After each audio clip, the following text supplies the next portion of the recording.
Hey, good evening, folks, and welcome back to our Zoom Daily with Rabbi Shlomo Schwartz to a realistic map of meaning where we're reading his book, The Selfish God, and tonight we are on chapter 13. So I know that the rabbi is concerned. He's asking questions. Is he reading too fast, or is his tempo just right?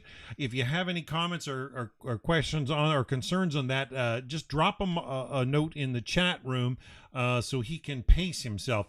In other words, half hour is a very short period, and he's trying to cover a whole chapter. So there's always method to his madness. If he wants to fit a whole chapter, if it's a longer chapter, he may read a little quicker tempo. If it's a smaller chapter, he may slow it down. But he wants to cater to you, the listener, and get across the point that he wrote down in the book. And sometimes we have questions. We're joined by our friend Rabbi in the Zoom meeting. So always a joy to have others with us. And so let's just jump right in and turn it over to Rabbi Schwartz. And Shalom, Rabbi Schwartz. We're going to turn the class over to you and look forward to hearing chapter 13 is titled Messiah is Coming. Excellent.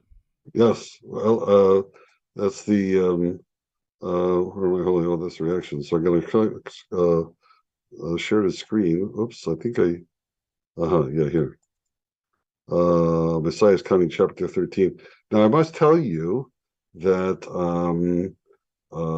actually I've done little changes here after last night, and actually do a better lead-in. In the previous chapter, I changed some of the text just at the end of last chapter, but nothing significant. So I'll just start here tonight. We were talking about, but before we do, we were talking last night about the 199 mitzvahs and the 7 groupings they're in, and because 3 topics really speak to the my theme of that we're here to create relationships, particularly. So I went through 3 areas, some details on 3 areas of making relationships: parents, and prayer, and idolatry. Gee, I forgot I was going to test you guys, see if you remembered that. But since I forgot, do you remember, Dan, anything about the prayer? Does anything jump out at you? Putting up. Not off the top of my head, no. Okay. And anything? I thought that the prayer when I was introducing. Well, we've done that before. The starting with the thanks and then going on to the request, and then not the thanks, the praise. So you build confidence in getting answered. Very good stuff. Yeah. I'm just looking at the chat room. Looks like we're joined by somebody named Liam William from Scotland. He says it's 1 a.m. in Scotland and it's worth staying up for. Well, we're glad to have you, Liam. And yeah, we got Kyle and Guri, and yeah, it's nice to see people online. Welcome. Okay. Sorry, Rabbi. Yes, very good. Okay, so I don't know if they were here last night, but we also talked about parents. Parents were first, I think. And parents, I made the point that there's no instruction in the Torah to obey parents. The instruction is to honor them and to respect or revere them. Respect and revere is two kinds. The obedience is for kids, and the kids are not addressed by the Torah. They're too young to be responsible to the Torah. The Torah is for adults. So children have to obey their parents and their caregivers and so on that's just the science of it. It's not by God's law, it's by natural law, if you like, which is also God's law, but it's not going to happen naturally. But it's very important to keep the two of them apart and realize that you're honoring your parents by giving them things, give them dignity that they didn't have without you, and respect is not taking away the dignity they've already earned, not taken away from them. And that's where the idea of obedience maybe came in, because you're not supposed to disagree with their opinion. And so even if they tell you to do something, you say, of course, and if you don't want to do it, then you can wriggle out later in a respectful manner, but you don't, but you give them the respect at the moment. Idolatry was a more interesting thing You'd think that we don't have to deal with it today, but I think we do. And I went through some scenarios on how we wind up worshiping false gods, false promises, false pleasures. And I hope everybody takes a moment to digest that. I send out the text, so I think there's some good lessons there. I'm going to continue today to Messiah is coming. A Messiah is coming to Israel. Why Israel? To do what? Mitzvah instructions were given to Israel. As I wrote earlier, Israel is the name given to Yaakov after struggling with the angel he encountered one night. The angel was the manifestation of God, which explains why one of the meanings of Israel is one who struggles with God. The last two English letters of Israel represent the Hebrew Al, name of God, discussed earlier. If you're reading this book, I would guess that you struggle with God and religion, which means you qualify for the name Israel. That means you would benefit from mitzvahs. They are designed to help you through the unique struggles God has arranged for you to fully express yourself. Everybody struggles. Some struggle against the limits of poverty, others against the distraction of riches. Some contend with dull-mindedness, others must rein in a wit too quick for its own good. Some suffer ill health, others put good health at risk. Some endure social upheaval, others social apathy, and on and on and on. Whatever the struggle, it testifies we are flawed creatures, unsure how to find satisfaction. Torah instructions certainly help, as proven by the continued survival of the Jewish people. But survival alone is not the goal. The goal is success of biblical proportion. To get that far, we could use a good coach. And to the Messiah. He will be a leader with the charisma and depth to inspire everybody in the proper struggle. Not with miracles that would take away our creative freedoms, rather with an unusual talent for harnessing our creativity. The Messiah need not be a prophet, but he might be. If he is a prophet, he will not be greater than Moshe. As explained earlier, no one will ever surpass Moshe's clarity.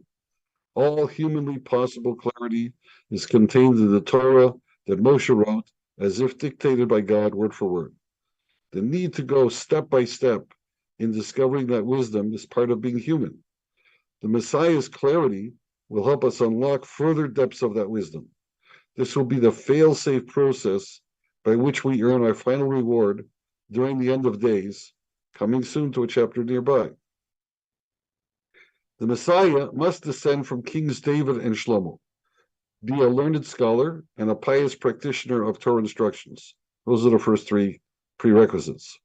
When such a man arises who persuades all of Israel, that's those who struggle with God, to adopt Torah observance and who defeats evil regimes, like those who defy or ignore God, then we can assume this man is the Messiah and start to get excited. Don't scoff that all this will never happen. Jewish communities have hailed a potential candidate several times in the past.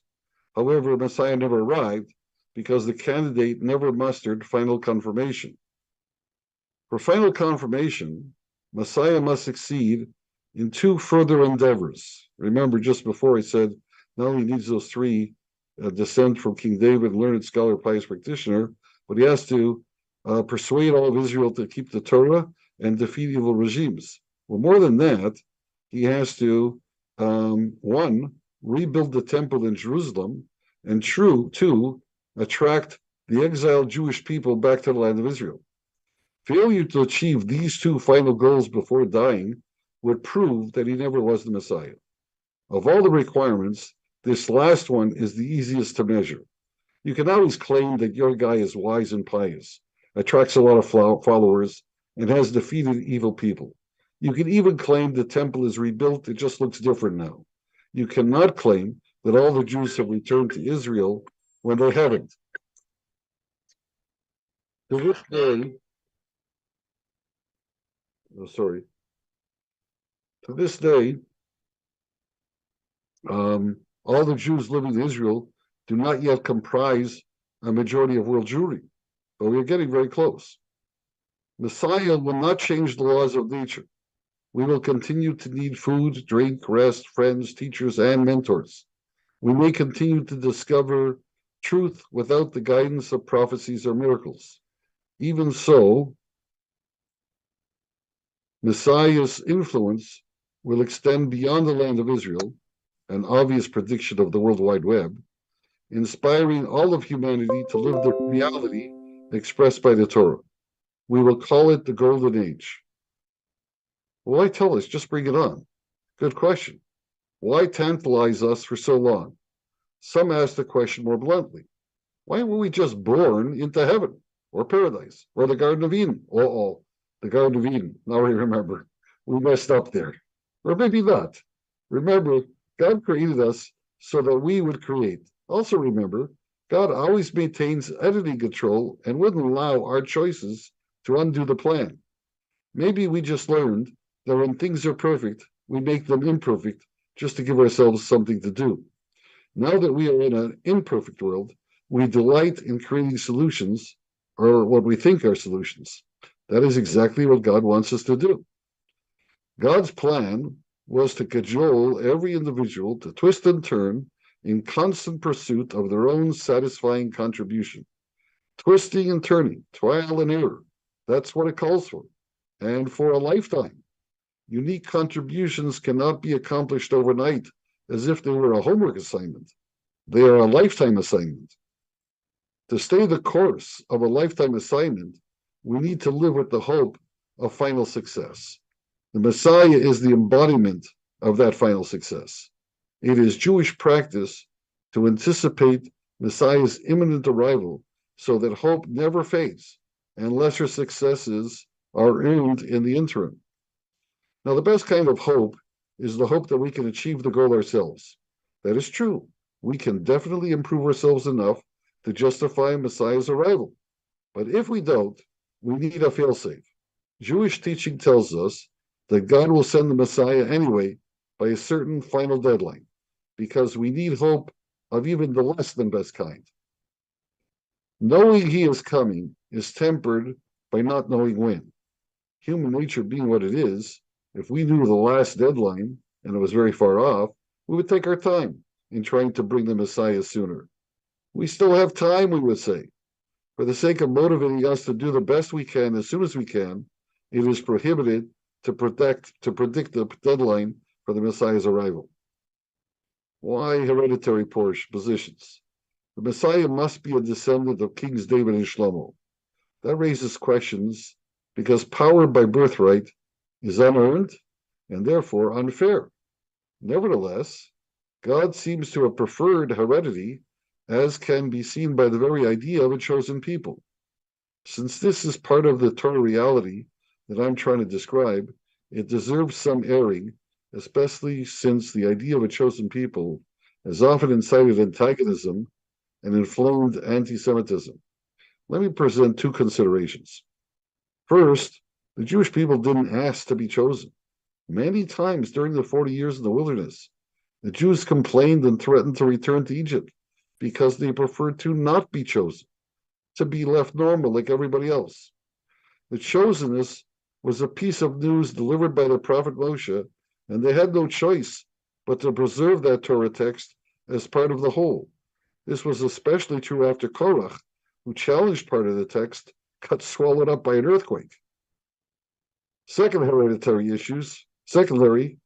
hereditary issues should not chafe. No one gets morally outraged to learn that there's such a thing as a hereditary disease.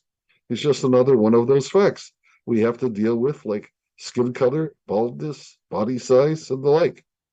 A more sensitive soul may just be another hereditary feature.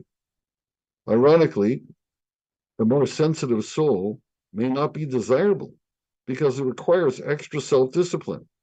That is what the chosenness seems to imply, the need for extra care. Remember how more than half of the original 613 mitzvah instructions pertained only to Cohens working in the temple?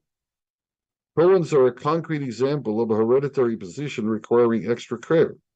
They had to vigorously maintain spiritual purity by being constantly aware of their environment, similar to the level of detail that doctors must exercise to remain germ-free, not a relaxed state of mind.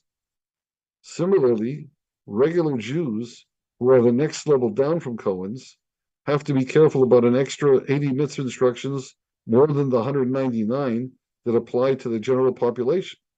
For example, Jews have to watch their diet more closely, eat only kosher, and abstain from earning a living on the Sabbath and holy days, historically very restrictive. Hereditary is just one of God's tools for securing a vast array of creative outputs. Every individual is given a particular bundle of skills, talents, shortcomings, and handicaps with the goal of eliciting a creative response, or better, many of them. To further shape unique responses, God seems to have parceled out the same or similar bundles to members of different groups with different histories, different yearnings, and so on. On an absolute scale, some will excel much more than others, and some will falter much more. But on the more personal scale of relativity, God and we can really value more the one who faltered than the one who excelled. That would be the case when the faltering was much less than expected, given the handicaps imposed, and the excelling was hardly enough to justify all the advantages granted. I come to the Messiah's sex scandals. Having defended God's use of hereditary, I must now revert to the irreverence I displayed at the beginning of this book. I'm going to reveal a dirty little secret about the Davidic heredity leading to the Messiah, namely a repeated history of sexual innuendo. Not actual misconduct, mind you, but the genealogy of Messiah includes an undeniable trail of questionable conduct. It starts with Lot, Abraham's nephew. Lot and his daughters, Genesis 19, were the only ones saved from the divine destruction of Sodom and Gomorrah, a famous story. Dumbfounded by the destruction they witnessed, Lot's daughters thought they were the only remaining humans on the planet. They felt duty-bound to get impregnated through their father after getting him drunk so he wouldn't realize the debasement. They did this for the noble purpose of propagating the human race. It wasn't a sin, but it put an incest skeleton in the closet. One of the children born from this incident was Moab, the progenitor of the Moabite people and the ancestor of Ruth, who was the great-grandmother of King David. She started the line. The next sexual innuendo rose 3 generations later with the story of Tamar in Genesis 38. She married into the family of Yehuda, the progenitor of David's tribe. Her widowhood eventually prompted her to disguise herself as a prostitute in order to trick Yehuda into a moment of intimacy. This resulted in the birth of twins, one of whom was the ancestor of King David. The prostitute disguise wagged a lot of tongues about a skeleton in the closet, but Tamar was completely justified to build a family through Yehuda according to the laws of levirate marriage at the time. The disguise trick was an unfortunate necessity. Generations later, these two stories converged. A Moabite woman decided to convert to Judaism out of devotion to the faith, as related in the book of Ruth. This created a bit of a scandal because Ruth was the first Moabite to ever convert, and the Torah seemed to prohibit Moabite converts from marrying native-born Jews. Boaz, a scholarly leader of the tribe of Yehuda, used his scholarship to prove to everyone that the prohibition only extended to Moabite men, not Moabite women. Accordingly, Boaz, a descendant of Tamar, convinced the court to legitimize his marriage to Ruth, a descendant of Lot. King David was their great-grandson. Now, Christians teach that Boaz was descended from Rahav, a prostitute, but that is not a Jewish tradition. The scandal did not disappear, though. Closet skeletons were piling up, and doubts lingered in the mind of Boaz and Ruth's grandson, Yishai, who was David's father. These doubts, preserved in the oral tradition but not the text, were at the heart of a curious distance you can see in the text that the family kept from David, 1 Samuel 16, 6-13, and 17:28. David's family repudiated him even after the prophet had announced to David's family that he was the future king. Why? The answer comes from a story as strange as it gets. Yishai, an extraordinarily devout man, worried that he might not really qualify as a full Jew because of the Moabite lineage of his grandmother Ruth. Maybe his scholarly grandfather Boaz had made a mistake. As a precaution, Yishai separated from his native-born Jewish wife. He did not divorce her, though, because his suspicions might be mistaken, making divorce the wrong thing to do. I warn you, he was extraordinarily devout. Being separated from his wife, Yishai worried about the mitzvah instruction to procreate. Since the second wife was common in those days, Yishai married a maidservant, a non-Jew, who enjoyed the legal protection of lifetime employment while apprenticing for Jewish status. He married her with a legal condition that would satisfy all the needed technicalities as follows. If I am a native Jew, then I free you from your maidservant status. That makes you a full Jewess and my legal second wife. If I'm not permitted to marry a Jewish woman, then you remain a maidservant, and my relations with you are permitted because I am a Moabite convert. This legal construction, by the way, qualifies as a creative act of the kind God desires from us. Another such legal construction gives life to the plot of Robert Wolf's best-selling play and movie, A Man for All Seasons. Thereafter, Yishai was only intimate with the maidservant. His wife, however, believed that Yishai's suspicions about his ancestry were ill-founded and bemoaned her separation from her husband. The maidservant, also devout, if only from the prevailing zeitgeist within the home, felt bad for her mistress and suggested to Yishai's wife that they trade places in the marital chamber one night, which they did. No snide remarks, please. Marital behavior is different in polygamous societies. From that night, the wife became pregnant with David, but Yishai never realized he was the father. Consequently, he had to suspect her of adultery with another man and consider David an illegitimate child. Not David's fault, of course, but not entitling him to a choice legacy either. Put yet another sex skeleton in the closet, this time of adultery. Thus began David's career, always under a cloud, as when he had to flee from King Saul, his predecessor, and all his other enemies, and even from rebellion within his own family. Read his story. In the middle of all this, David committed his own act of indiscretion with Bathsheba, but it wasn't as bad as the text implies. 2 Samuel chapter 11.